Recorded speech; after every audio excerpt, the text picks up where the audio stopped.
एक सत्संग में गुरुदेव ने बताया कि बच्चों तुम घर में पैसे रख रख के भूलोगे, रख रख के।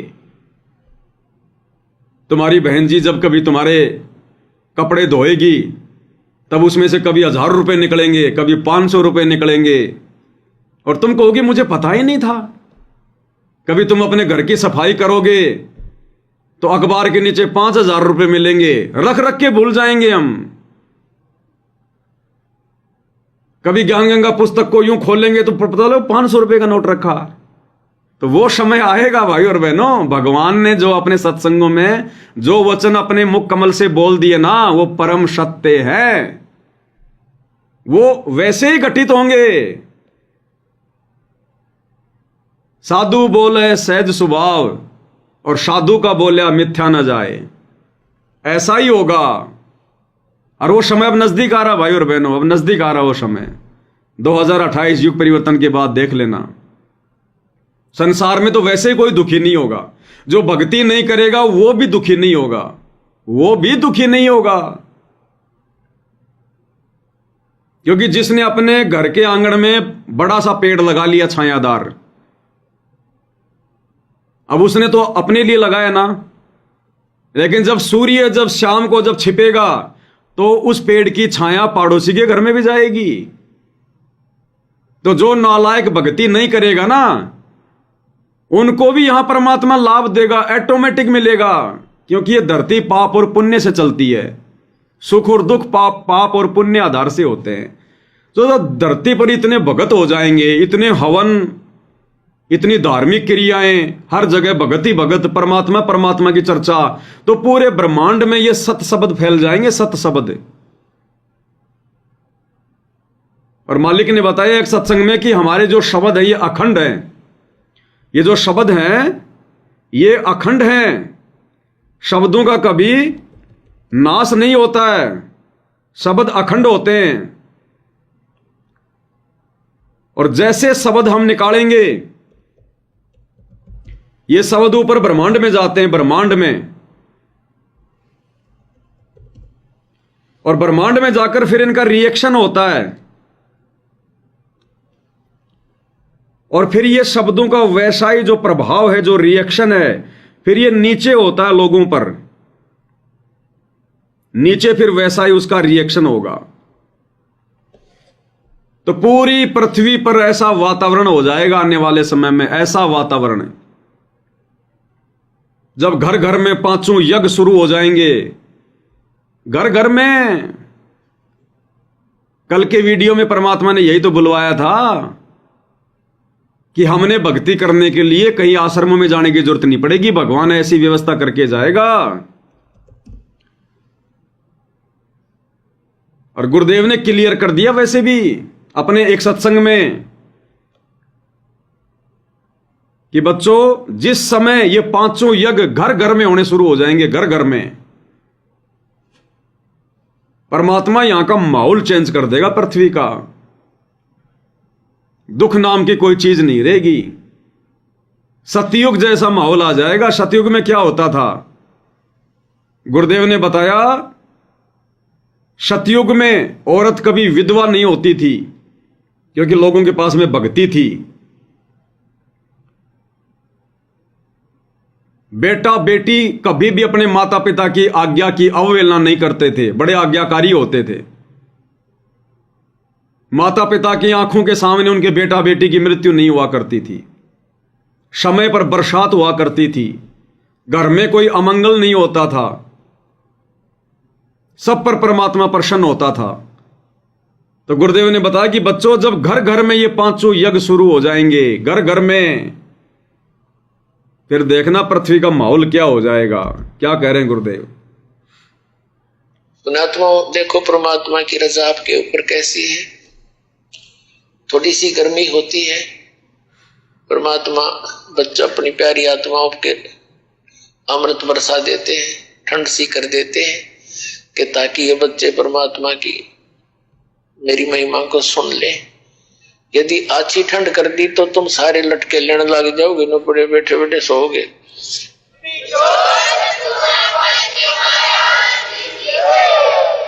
तो जितनी आवश्यकता है उतना ही अपने बच्चों को डोज देंगे और पुण्यात्माओं, यदि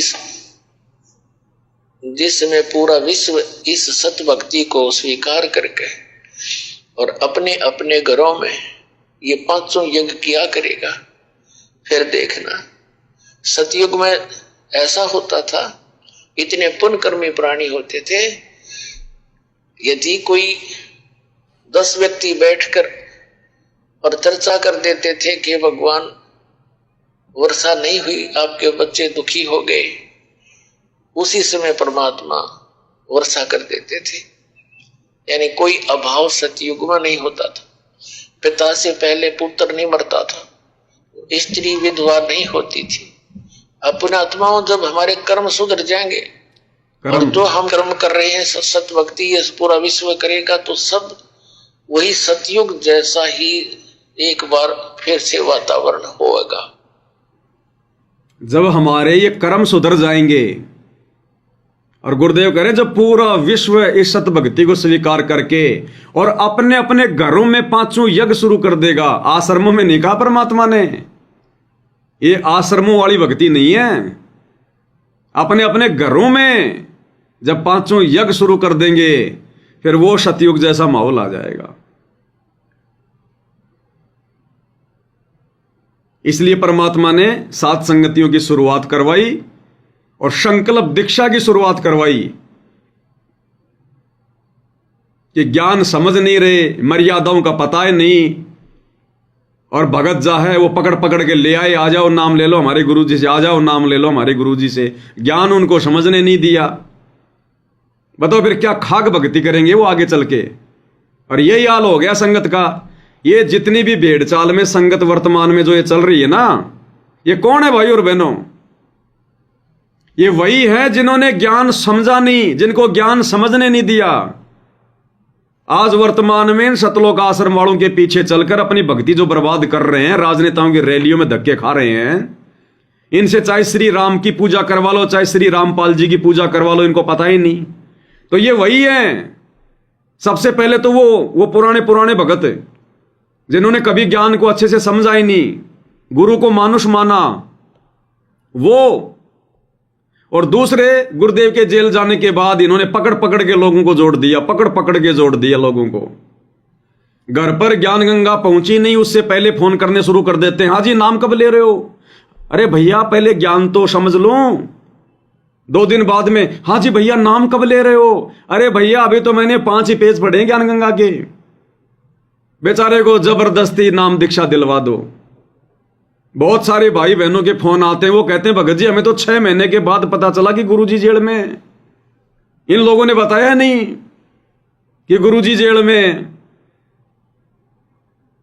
यहां तक नहीं पता, किसी को नियमों का नहीं पता कि ना मेरे को तो किसी ने नियम बताए नहीं। और जितनों को इन्होंने कोरोना में ऑनलाइन नाम दीक्षा दी है, किसी को नियम बताए ही नहीं, पता ही नहीं किसी को नियमों का। कई तो कह रहे हैं भगत जी वो हमारे को मंत्री समझ में नहीं आया था। फिर भाई तू 6 महीने से जाप क्या कर रहा था? बोला मैं तो कुछ नहीं कर रहा था, और फिर भी कह रहा मैं संत रामपाल जी का भगत हूं। तो ये भीड़ वर्तमान में जो राजनेताओं की रैलियों का हिस्सा बन रही है ना, दुनिया में गुरुजी की फजीती करवा रही है, जो इन सतलोक आश्रमों से जुड़े हुए हैं। सबसे पहले तो वो जो सन 1994 से 2010 तक वाली भीड़, जिनको गुरुजी ने अपनी तरफ से लाभ दिए, फिर उन्होंने ज्ञान सुनना ही बंद कर दिया। और दूसरे गुरुजी के जेल जाने के बाद में जबरदस्ती के भगत पकड़ पकड़ के जो भीड़ इकट्ठा कर दी। कंपटीशन शुरू हो गया कि हमारे नामदान पर 1 महीने में इतने लोगों ने नाम लिया, गुरुजी मुझे माला पहनाएंगे, गुरुजी मुझे शाबाशी देंगे, वाह बेटा वाह। कंपटीशन शुरू कर दिया, गधे घोड़े सबको जोड़ दिया, आ जाओ ज्ञान, अरे सुन लेंगे बाद में ज्ञान, नियम मर्यादा कोई दिक्कत नहीं, तुम तो आ जाओ। ये वही भीड़ है भाई और बहनों, जिनको बेचारों को पता ही नहीं हमने क्या करना था और हम क्या कर रहे हैं। इसलिए परमात्मा ने फिर 7 संगतियां शुरू करवाई कि जितने भी आ रहे हैं सब यहां पर लाभ प्राप्त करने वाले हैं, लाभ ही लाभ लेने वाले आ रहे हैं। ज्ञान समझ के ढंग का आदमी कोई आ ही नहीं रहा, सारे हरी बीमारी वाले भूत प्रेत वाले आ रहे हैं। तो परमात्मा ने फिर ये सत्संगतियां शुरू करवाई। अब ये आत्माएं हैं जो ज्ञान को समझ रही हैं और समझ चुकी हैं। संकल्प लेकर इतना संघर्ष इधर सार नाम लेकर भी नहीं कर पा रहे इन आश्रमों में। इतनी चिंता आत्म कल्याण की संकल्प वालों को यहां सार शब्द लेकर भी भक्तों को चिंता नहीं है।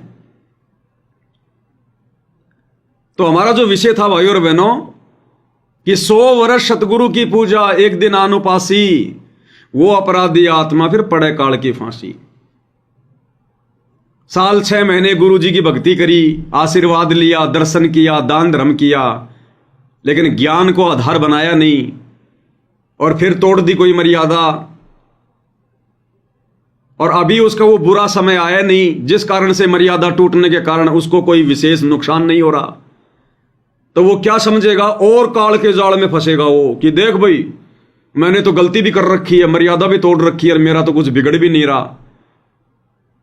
और उसकी देखा देखी फिर दूसरे जो नए भगत हैं वो भी यही सोचेंगे भाई फिर मैं क्या करूं, फिर मर्यादा में रह के भक्ति करने की क्या जरूरत है। अरे वो फला फला भगत है, वो ना तो मर्यादा निभाता है और ना उसको कोई नुकसान हो रहा, सारे ठाट बाट हो रहे हैं। तो उस नालायक की देखा देखी दूसरे कमजोर भगत भी परमात्मा से धीरे धीरे दूर होने लग जाते हैं।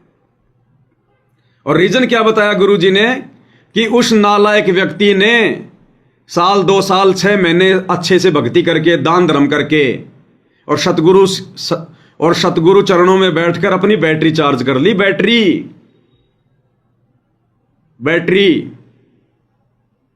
और अब यहां से नाम भी छोड़ गया, गुरु भी चेंज कर दिया। यह आ रहा है केवल दिखावट का भगत बन के भक्ति कर रहा है, लेकिन अभी उसका वो बुरा समय नहीं आया जिस कारण से उसके मौज मच रही है। और गुरुदेव ने बताया जिस दिन उसका बिगड़ना शुरू होगा उसके समझ में नहीं आएगी कि मेरे साथ हो क्या रहा है। उसके समझ में नहीं आएगी फिर कि मेरे साथ हो क्या रहा है। इसलिए भाई और बहनों हमने भक्तों को देखकर भी नहीं चलना है कि कौन भगत मर्यादा में रह के भक्ति कर रहा है, कौन मर्यादा तोड़ के कर रहा है, किसको सुख हो रहे हैं किसको नहीं हो रहे। हमारे लिए तो वो बातें परम सत्य है जो गुरु जी ने अपने विधान के अंतर्गत अपने सत्संगों में बता दी कि भाई आपने अगर इस भक्ति से लाभ लेना है, मोक्ष करवाना है, तो आपने इस प्रकार से भक्ति करनी पड़ेगी। हमने उस हिसाब से चलना पड़ेगा अगर भक्ति पर सफलता प्राप्त करनी है। तो क्या कह रहे हैं गुरुदेव भगवान, ये काल फिर हमारे मन में क्या शंका पैदा करता है कि मेरा तो कुछ बिगड़ ही नहीं रहा। परमात्मा कहते हैं जब तुम भक्ति करते हो और पतिव्रता पद पर रहते हो, यानी 100 वर्ष तो सतगुरु पूजा एक दिन आन उपासी, वो अपराधी आत्मा भाई पड़े काल की फांसी। 100 वर्ष तो आप वो साधना कीजिए जो दास आपको बता रहा है, और एक दिन आन किसी के कहने से आन उपासना कर ली, कहते वो अपराधी आत्मा फिर पड़े काल की फांसी। वो साधना आपने किसी और के बताई हुई नहीं करनी है। और जब आप पतिव्रता पद पर रह करके साधना करोगे, पतिव्रता पद का मतलब है केवल एक ही गुरु और दूसरा पृथ्वी पर नीचे भगवान भी आ जाए। पतिव्रता पद वाली भक्ति का क्या मतलब बताया गुरु जी ने? पतिव्रता पद का मतलब होता है केवल एक गुरु जी और दूसरा पृथ्वी पर कोई नहीं, चाहे भगवान भी उतर के आ जावे। अब भगवान कौन, संगत किसे भगवान मान रही है? दाढ़ी मूंछ वाले कबीर को। अरे ब्रह्मा विष्णु महेश को तो भगवान कोई मानेगा नहीं सतगुरु रामपाल जी से तत्व ज्ञान लेने के बाद। फिर ये काल दाव कहां लगाएगा? फिर ये दाढ़ी मूंछ वाली उस फोटो के ऊपर हमारा ध्यान केंद्रित करेगा कि यो भगवान यो भगवान। तो गुरु जी सत्संगों में फिर क्लियर कर देते हैं कि पतिव्रता पद की भक्ति का क्या मतलब होता है। केवल एक गुरु, दूसरा बीच में कोई नहीं, चाहे भगवान भी क्यों ना जाए। इसलिए तो हम सत्सेवक भाई बहनों ने उस भगवान को, नकली भगवान को, नकली गोविंद को, कबीर जी की दाढ़ी मूंछ वाली फोटो को फाड़ फाड़ के बाहर कर दिया कि केवल एक गुरु, दूसरा कोई नहीं। वो बता रहा है, और एक दिन आन किसी के कहने से आन उपासना कर ली, कहते वो अपराधी आत्मा फिर पड़े काल की फांसी। वो साधना आपने किसी और के बताई हुई नहीं करनी है। और जब आप पतिव्रता पद पर रह करके साधना करोगे, पतिव्रता पद का मतलब है केवल एक ही गुरु और दूसरा पृथ्वी पर नीचे भगवान भी आ जावे। ये मालिक कहते हैं गुरु गोविंद दोनों खड़े किसके लागू पाए, उन्हीं का आदेश है। इसीलिए है कि आपको ये काल और अपने दूतों के द्वारा हमारे रास्ते से भ्रष्ट कर देता है।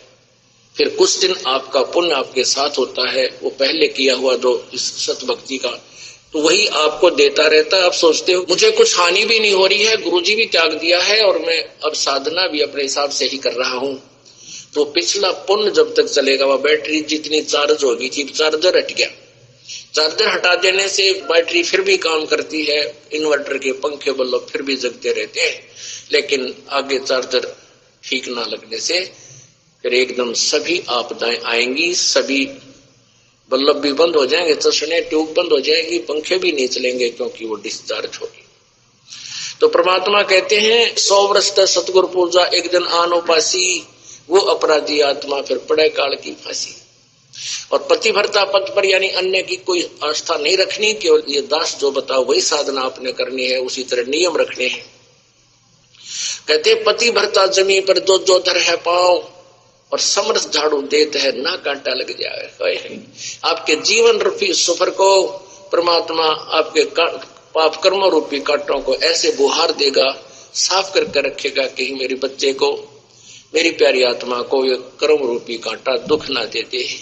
कहते समर्थ झाड़ू देते है पति भरता। फिर ऐसी जो आत्मा जो एक परम पिता पर रुकने वाली, सच्ची श्रद्धा करने वाली, अपने जीवन रूपी सफर पर पग रखती है, तो समर्थ झाड़ू देते है कहीं ना कांटा लग जाए। बोलो सतगुरुदेव। तो भाई और बहनों, वो एक परमपिता परमात्मा जिस दिन हमें वो समझ में आ जाएगा ना, तब हम पतिव्रता पद पर रहकर भक्ति कर पाएंगे। अभी तो 90% संगत को यही नहीं पता कि एक परमपिता परमात्मा कौन है। वो एक परमपिता परमात्मा वो सतगुरु रामपाल जी भगवान है वर्तमान में हम भक्तों के लिए, सबके लिए। तो जिस दिन हम अपने गुरु को ही परमात्मा मानकर और मर्यादाओं में रहकर भक्ति करना शुरू कर देंगे, उस दिन हम पतिव्रता पद पर कहलाएंगे। और उसके बाद में फिर परमात्मा अपने विधान अनुसार जोड़ी भर देगा कि ज्यों पतिव्रता जमीन पर ज्यों ज्यों धर हैं पाँव, यानी भक्ति मार्ग पर जब भगत इस मार्ग पर जब वो चलेगा, तो कहते हैं समर्थ झाड़ू देते ना कांटा लग जाए। उसके जीवन रूपी सफर में परमात्मा कोई कष्ट नहीं आने देगा, आगे से आगे संकटों का निवारण करता जाएगा, झाड़ू मारता जाएगा, साफ करता जाएगा उसके भविष्य में आने वाले संकटों को, कांटों को। और बहुत सारे भाई बहन जो दास को थोड़ा सा नादानी में ये कह दिया करते थे कि भगत जी आप इन आश्रम वालों के बारे में इतना कुछ बता रहे हो और हम अपनी आंखों से भी देख रहे हैं कि ये लोग कोई मर्यादा नहीं निभाते, ना ये गुरु जी को परमात्मा मान रहे, ऊपर से इनका व्यवहार भी एक जो है मतलब भगत जैसा नहीं है। सांसारिक आदमी का व्यवहार बोलचाल भी अच्छा, इन आश्रम वाले कोऑर्डिनेटरों का, नामदान सेंटरों को वालों का, इनका तो बहुत ही बिगड़ा हुआ इनका व्यवहार है। और फिर भी भगत जी इनका कुछ बिगड़ ही नहीं रहा, ये ऐसो आराम कर रहे हैं, दिन रात आगे से आगे बढ़ रहे हैं। तो गुरुदेव के इस सत्संग से समझ में आ जाना चाहिए भाई और बहनों कि उनको अपना पिछला वो पुण्य मिल रहा है, वो वर्तमान में मर्यादा में नहीं है। वर्तमान में तो घोर अपराधी बन गए वो परमात्मा के, खुद का तो सत्यानाश करवाया, संगत की मर्यादा तोड़वा के उनका भी सत्यानाश करवा दिया। उन भक्तों का पाप कर्म भी अपने सिर पर लेकर बैठे हैं, लेकिन उनकी पिछली बैटरी चार्ज है अभी। जितने दिन गुरु जी की शरण में रहे, दान पुण्य किया, थोड़ी बहुत मर्यादा निभाई, अभी उनके संस्कार अच्छे हैं, उनकी बैटरी अभी चार्ज है, गुरु जी से उनका कनेक्शन हट चुका है। और गुरु जी कहते हैं वो बैटरी चलेगी कब तक, और जिस दिन बैटरी डिस्चार्ज होगी तब देखना फिर उनकी दुर्गति। और धीरे धीरे दुर्गति सामने आ ही रही है। इनके वर्ल्ड कोऑर्डिनेटर देशराज का तो एक भगत पैर काट के चलाया गया, और इनके कितने स्टेट कोऑर्डिनेटर हैं जो अकाल मौत मरे। बिहार का स्टेट कोऑर्डिनेटर राजदेव बाबू बाथरूम में मर गया लैट्रिन करते करते, गुदा द्वार से आत्मा निकली है, सीधा नरक में जाता है। क्योंकि इस दास ने उसको बिहार में जाके, बिहार के छपरा में जाके और बहुत समझाया था। दास एक समय 2017-18 में बिहार गया हुआ था छपरा में, साथ संगति थी, तो वहां वो राजदेव बाबू लेके आ गया 2 गाड़ियां भर के, वो बुढ़ा। और वहां पर कम से कम 3-4 घंटे हम लोगों की बातचीत हुई थी, खूब समझाया था, और उसने स्वीकार भी कर लिया था कि हाँ गुरुजी का भाई गलत है, मैनेजमेंट जो कर रहा है वो गलत है, लेकिन फिर भी नहीं माना। और फिर बाद में क्या दुर्गति हुई इसकी, हार्ट अटैक से मौत हुई उसकी। जम्मू कश्मीर का स्टेट कोऑर्डिनेटर ताराचंद भूत प्रेत की बाधा से मरा है, भूत प्रेत की बाधा से। अंत में उसका हाल यह हो गया, गुरुजी पर भी उसने विश्वास छोड़ दिया और जंतर मंत्र करवा लिए कहीं जाकर झाड़े झपाड़े लगाने वालों से। स्टेट कोऑर्डिनेटर जम्मू कश्मीर का ताराचंद, और अंत में दुर्गति से मौत हुई, दुर्गति से। और कितने इनके छोटे मोटे जिला कोऑर्डिनेटर, संभागीय कोऑर्डिनेटर, कोई फांसी खा के मरा, कोई जहर खा के मर रहा है, तो दुर्गति हो रही है इनकी। और बहुत सारी बातें तो भाई और बहनों ये लोग छुपा देते हैं, ये लोग आने नहीं देते संगत में। और आने वाले समय में देख लेना जैसा ये कर्म कर रहे हैं, प्रत्यक्ष हो जाएगा, प्रत्यक्ष। बैटरी कब तक चलेगी? हालांकि हमने नहीं देखना इन चीजों को, ये मरेंगे या बचेंगे, इनकी किस्मत। क्या पता कोई पिछली बैटरी और अच्छी चार्ज हो, ये जन्म भी इनका बहुत अच्छा निकल जाए, अगले जन्म में फिर गधे बन के घूमेंगे। दुर्गति तो होनी है, अन्यथा समय आने पर यहां भी इनकी होनी है दुर्गति। लेकिन हम ना चाहते, चाहे इनकी दुर्गति हो या ना हो, ये जाने इनके कर्म, हम तो केवल परमात्मा का विधान बता रहे हैं। तो गुरुदेव ने क्लियर कर दिया कि 100 वर्ष सतगुरु की पूजा, एक दिन अनुपासी, वो अपराधी आत्मा पड़े काल की फांसी। और अनुपासना इन्होंने पूरी संगत से करवा रखी है, पूरी संगत से। ये परशुराम की जयंती में जो भक्तों को भेजा गया, ये क्या है? परशुराम की जयंती एक धार्मिक प्रोग्राम था, काल का अवतार था परशुराम। और उसकी जयंती पर हरियाणा रोडवेज की 500 बसों में कितने भगत गए होंगे? कम से कम 50-60 हजार भगत। और जो खुद की अपनी गाड़ियां लेके गए वो अलग है। लाखों भक्तों की मर्यादा तोड़वा दी, लाखों भक्तों की, उस धार्मिक उस कार्यक्रम में भक्तों को बैठा कर। हो गई अनुपासना। काल ऐसे करता भैया, यही अनुपासना है, और क्या है? अरे वहां जाने से तुम्हारा सहयोग हो गया, इसी को तो अनुपासना कहते हैं। अयोध्या में दुनिया रामचंद्र जी के दर्शन करने आ रही थी, रामलला मंदिर के। इन आश्रम वालों ने जबरदस्ती वहां जाकर भंडारा लगा दिया। और भंडारा अपने बाप दादाओं की जमीन बेच के नहीं लगाया, संगत के ज्योति पाठ और दान के पैसे से। अब जिन जिन भक्तों के दान का पैसा उस भंडारे में लगा है, उन भक्तों की मर्यादा टूटी है। क्योंकि आप लोगों ने इन कुपात्रों को आंख बंद करके दान क्यों दिया, ज्योति पाठ का पैसा क्यों दिया? अब ये यदि उस पैसे का दुरुपयोग करेंगे तो देने वाले के कर्म फूटेंगे, ये विधान है। इसलिए गुरुजी किसी भिखारी को भी दान देने से मना करते हैं। और अब ये अन्नपूर्णा मुहिम के तहत गांव गांव जाकर ये लोग गुरुजी का सरेआम विधान तोड़ रहे हैं। गुरुजी ने कहा कि भिखारी घर पर आ जाए, उसको खाना खिला दो, सूखा आटा मत दो।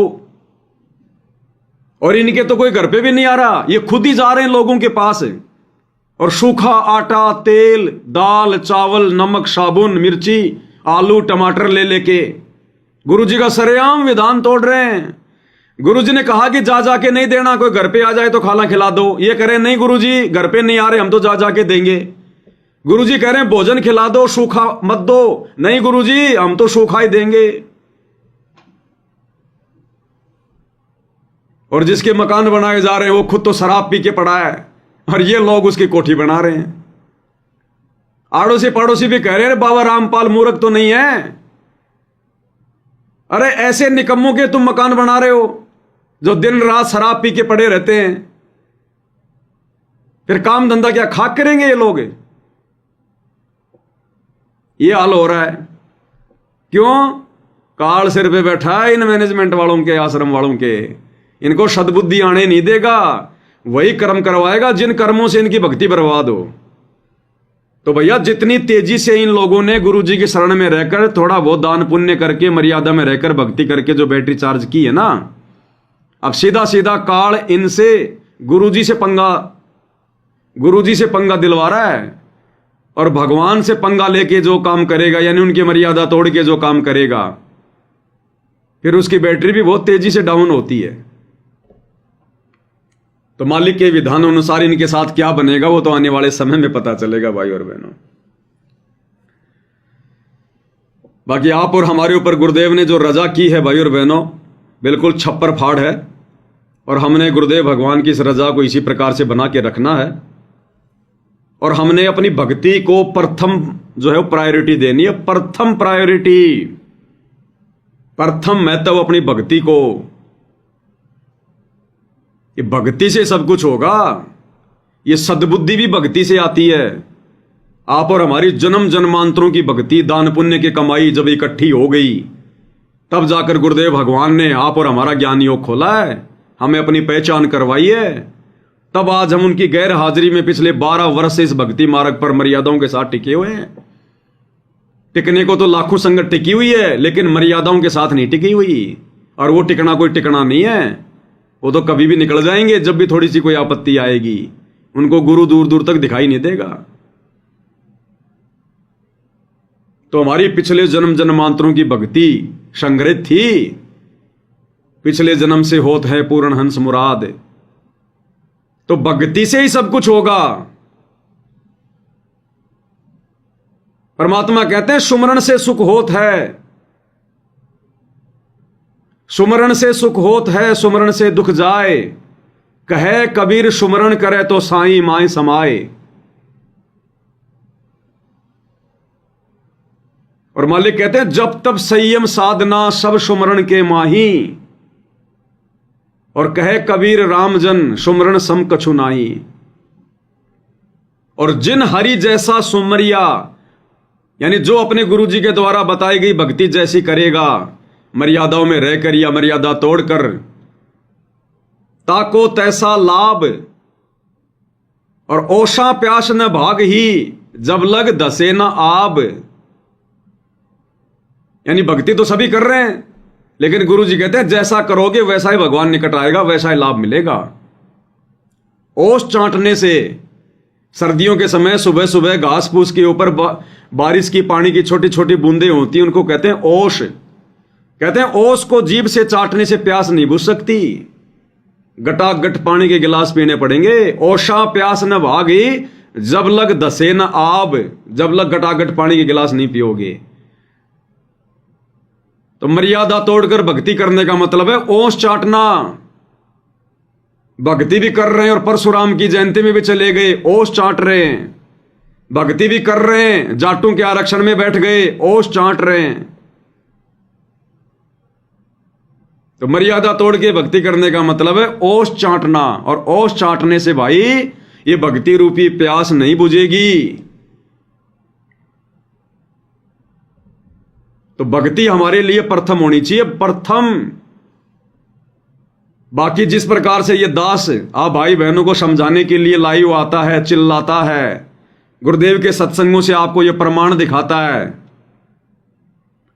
ये कर्म तो आप सबने करना चाहिए। ये सोशल मीडिया भगवान ने क्यों दी है? ये भर दो सोशल मीडिया को सतगुरु की महिमा कर करके। एक शब्द ले लो, उसकी एक चौपाई बोलो, फिर उस चौपाई को समझाओ ना।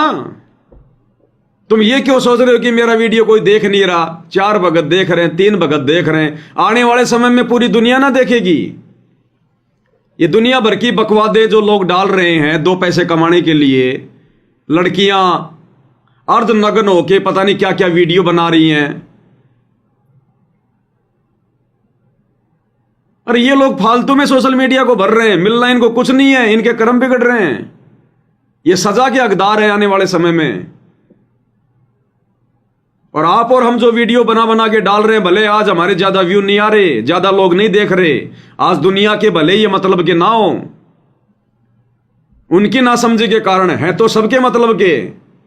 लेकिन आने वाले समय में भाई और बहनों ये दुनिया केवल यही वीडियो देखेगी।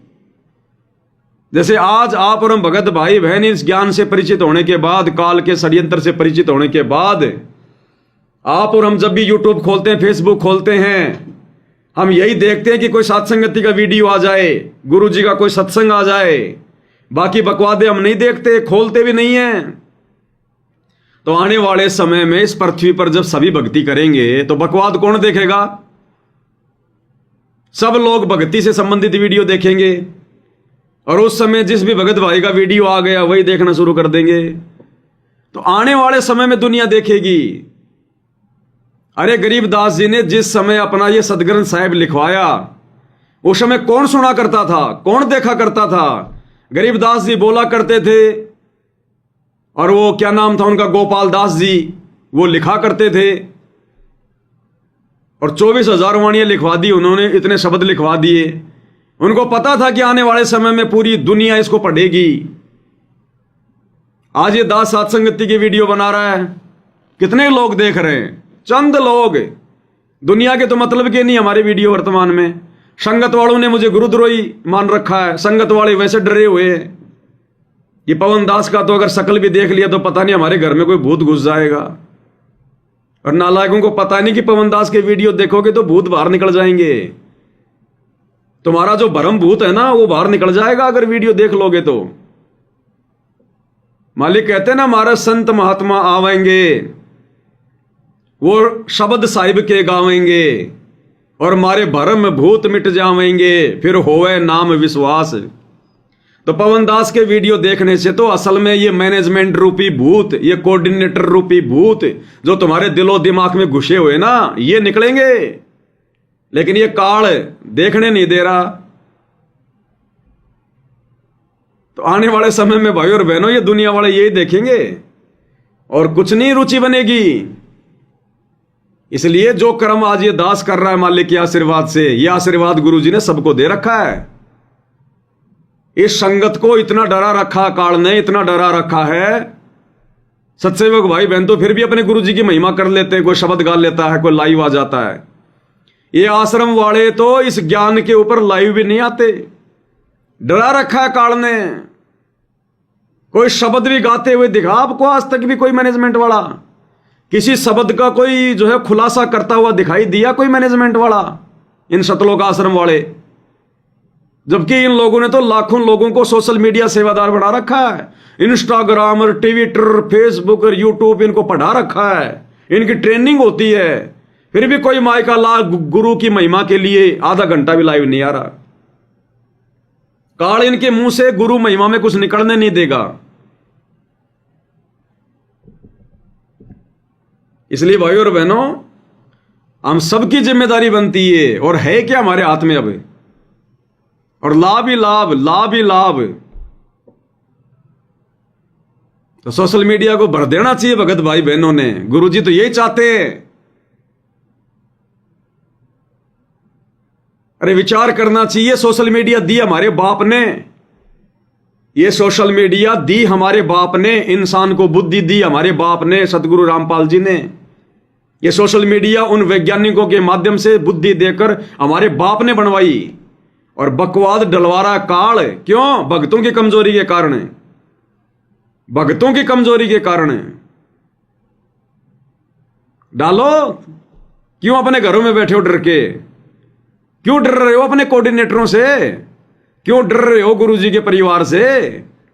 अज्ञानता के कारण। तो काल इन आश्रम वालों के मुंह से सतगुरु महिमा में एक शब्द भी नहीं निकलने देता, शब्द भी।